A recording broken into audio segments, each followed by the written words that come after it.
বিসমিল্লাহির রহমানির রহিম। 6 আগস্ট 2024, গতকাল 5ই আগস্ট বাংলাদেশের মানুষের একটা বিপ্লব সাধিত হয়েছে। দীর্ঘদিনের তাদের যে আন্দোলনের আশা আকাঙ্ক্ষা ছিল সেটা বাস্তবায়ন হয়েছে।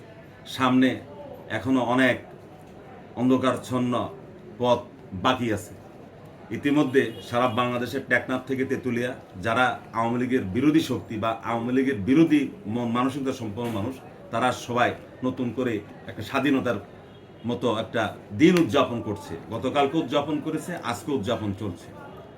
ভারতীয় বিভিন্ন গণমাধ্যম, আমি গতকাল পর্যন্ত গণমাধ্যমের সংবাদ যেটা আমি শুনলাম, পড়লাম, নিজে দেখলাম, এর মধ্যে যে বিষয়টা স্পষ্ট হয়ে গেছে যে ভারত সরকার শেখ হাসিনা ওয়াজেদকে তাদের দেশে রাজনৈতিক আশ্রয় দিতে চাচ্ছেন না। এখানে একটা কথা বলে রাখি, বর্তমানে আওয়ামী লীগের সভানেত্রী প্রাক্তন প্রধানমন্ত্রী শেখ হাসিনা ওয়াজেদের পরিচয় হলো একজন পলিটিক্যাল রিফিউজি, আমরা যেটাকে শরণার্থী বলি। 71 সালে আমরা যারা বাংলাদেশের স্বাধীনতার পক্ষে ছিলাম, আমরা যারা বাবা মায়ের সাথে ছোট অবস্থায় আমরা ভারতের বিভিন্ন ক্যাম্পে ছিলাম, আমাদেরকে বলা হতো শরণার্থী শিশু, এবং আমাদের নাম তালিকাভুক্ত করা হতো শরণার্থী শিশু, আর আমাদের বাবা মাদের নাম তালিকা করা হতো শরণার্থী হিসাবে, যারা অ্যাডাল্ট বা বয়স্ক ছিলেন। এখানে মূল বিষয় যেটা ভারতের বিভিন্ন গণমাধ্যম যেটা প্রকাশ করেছে, এবং সেখান থেকে আমি সারমর্মটা আপনাদের সামনে সংক্ষিপ্ত আকার তুলে ধরতে চাই। বাংলাদেশ থেকে দুটো সামরিক যান গিয়েছে। একটা হেলিকপ্টারে করে শেখ হাসিনা ওয়াজেদ ভারতের আগরতলাতে গিয়েছেন। আগরতলা থেকে বাংলাদেশের বিমান বাহিনীর আরেকটি বিমানে করে তিনি দিল্লির উদ্দেশ্যে রওনা দেন। সবচেয়ে মজার বিষয় যেটা, সেটা হলো ভারত সরকার যেটা করেছে শেখ হাসিনার জন্য, আগরতলা থেকে দিল্লি পর্যন্ত যে বিমান রুট, আমরা অনেকেই জানি যে বিমান এইভাবে আঁকা বাঁকা হয়ে চলে না। পৃথিবীর প্রত্যেকটা দেশে বিমান চলার একটা নির্দিষ্ট রুট আছে। এই রুট দিয়ে পৃথিবীর সবগুলো যাত্রীবাহী বিমান আসা যাওয়া করে। বাংলাদেশের বিমান বাহিনী সেই যাত্রীবাহী রুটটা ব্যবহার করেছে। ভারত সরকার ওই রুটে ভারতের যতগুলো অভ্যন্তরীণ বা আন্তর্জাতিক ফ্লাইট ছিল, সবগুলো ফ্লাইটকে তারা বন্ধ করে দিয়েছে বা গতিপথ ঘুরিয়ে দিয়েছে। দিয়ে শেখ হাসিনার যে বিমান পথ, যেটা ভারতীয় গণমাধ্যমের ভাষ্য, সেটা হলো যে এটাকে অ্যাক্সেস দিয়েছে এবং অনেকটা ভিআইপি পদমর্যাদা। যেহেতু তিনি বাংলাদেশের একটি সামরিক বিমান ব্যবহার করেছেন, সেহেতু এই বিমানকে দিল্লির পালাম বিমানবন্দরে নামতে দেননি ভারতীয় সরকার। কারণ ওখানে যাত্রীবাহী অনেক বিমান থাকে, হঠাৎ করে একটি সামরিক বিমান গেলে কি সিচুয়েশন সৃষ্টি হয়, এই কারণে কৌশলগত কারণে ভারত সরকার দিল্লির থেকে পাশে উত্তরপ্রদেশের গাজিয়াবাদ যে একটা জায়গা আছে, সেই জায়গায় ভারতীয় বিমান বাহিনীর একটি এয়ারবেস বা ঘাঁটি আছে, বিমান বাহিনীর একটি ঘাঁটি আছে, সেখানে শেখ হাসিনার বিমানটা যেটা বাংলাদেশ থেকে গিয়েছে সেটাকে নামতে দিয়েছে। এই নামার পরে কিছু সময়ের মধ্যে ভারতের প্রধান নিরাপত্তা উপদেষ্টা যে দোভাল সাহেব, সেই দোভাল সাহেব ওনার সাথে সাক্ষাৎ করেছেন। যতটুকু ভারতের গণমাধ্যম থেকে জানা গিয়েছে যে ভারত সরকার শেখ হাসিনাকে পলিটিক্যাল রিফিউজি হিসাবে তারা ভারতে এখন জায়গা দিতে রাজি হচ্ছেন না। তার কারণটা হলো ভারতের যে পার্শ্ববর্তী যতগুলো দেশ আছে, প্রত্যেকটি দেশের সাথে কিন্তু ভারতের সম্পর্ক খারাপ। এর পূর্বেও আমি আমার একটা ভিডিওতে আমি বলেছি যে ভারতের বন্ধু সংখ্যা দিন দিন কমে আসছে।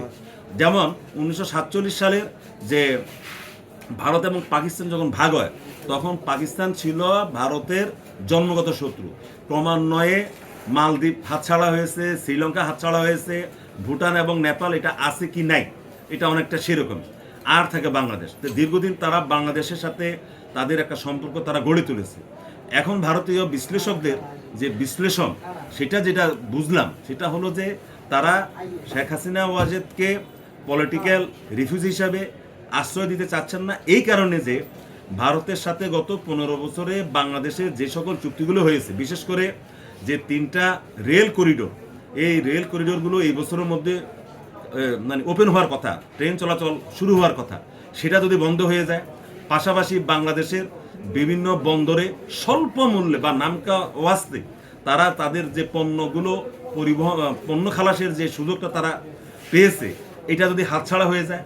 অপরদিকে ভারতের যে 7 সিস্টার বা 7টি রাজ্যে যে তারা এখন এটাকে নিয়ন্ত্রণে আনতে পেরেছে, এটার জন্য তারা বাংলাদেশের সরকারকে হাত করেই তারা ওই 7টা রাজ্যকে তারা তাদের নিয়ন্ত্রণে নিয়েছে। এখন যদি তারা নতুন করে শেখ হাসিনা ওয়াজেদকে যদি সেখানে পলিটিক্যাল রিফিউজির মর্যাদা দেয়, তাহলে বাংলাদেশে এখন যে সরকারটা আসছে, এই অন্তর্বর্তীকালীন সরকার বলি বা সামরিক শাসন যেটাই আসুক, এটা এখনো চূড়ান্ত হয়নি। সেই সরকার এটাকে কিভাবে নিবে, এটাই এখন ভারত সরকার পর্যবেক্ষণ করছে। যদি তারা মনে করে যে অন্তর্বর্তীকালীন সরকার বা যে সামরিক শাসন যেটাই আসুক, আজকে দিন পর্যন্ত এই সময় পর্যন্ত এখনো কোনো কিছু পরিষ্কার না। যদি তারা ভারতের বিরুদ্ধে চলে যায় শেখ হাসিনাকে সেখানে যে পলিটিক্যাল রিফিউজির মর্যাদা দেওয়ার কারণে, তাহলে ভারতের ব্যাপক ক্ষতি হবে, ব্যাপক, যেটা ভাষায় প্রকাশ করার মতো নয়, এটা কাগজ কলম দিয়ে লিখে শেষ করা যাবে না। এই কারণে ভারত এখন অবজারভেশনে আছে যে বাংলাদেশে যেই যারাই আসুক, কেয়ারটেকার হোক, অন্তর্বর্তীকালীন সরকার বা সামরিক সরকার, যে নামে আমরা অভিহিত করি, এদের সাথে তাদের সম্পর্ক গড়ে তোলাটা হলো এখন সবচেয়ে বড় দায়িত্ব, এবং তারা এটার উপরে বেশি জোর দিচ্ছে। যার কারণে তারা তাদের এত প্রতীক্ষিত, এত পরীক্ষিত বন্ধু শেখ হাসিনা ওয়াজেদকে তারা এখন পলিটিক্যাল রাজনৈতিক আশ্রয় যেটাকে বলে, এটা দিতে তারা সাহস পাচ্ছে না। তবে হ্যাঁ, ভারত সরকার যেটা করছে যে প্রয়োজনে তাকে কিছুদিন দিল্লিতে থাকার সুযোগ দেবে, দিল্লিতে থাকার সুযোগ দেবে, ভারতীয় গণমাধ্যম সেটাই বলছে। এবং ভারতীয় গণমাধ্যম আরও একটা কাজ করছে, সেটা হলো যে ইংল্যান্ডে যাওয়ার জন্য ইংল্যান্ড সরকারের সাথে দেন দরবার করে অন্তত প্রাক্তন প্রধানমন্ত্রীকে বা শেখ হাসিনা ওয়াজেদকে যেন ইংল্যান্ড সরকার আশ্রয় দেয়, ভারত সরকারের তরফ থেকে এই ব্যাপারে দেন দরবার চলছে।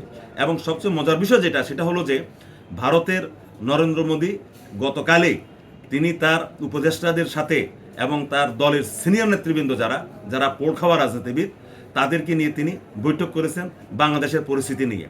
এর আজকে বিকালের মধ্যে বোঝা যাবে যে ভারত সরকার আসলে শেষ পর্যন্ত তার গতিপথ কোন দিকে নেবে। আমরা সেই অপেক্ষায় থাকি। সবাই আশা করি ভালো থাকবেন।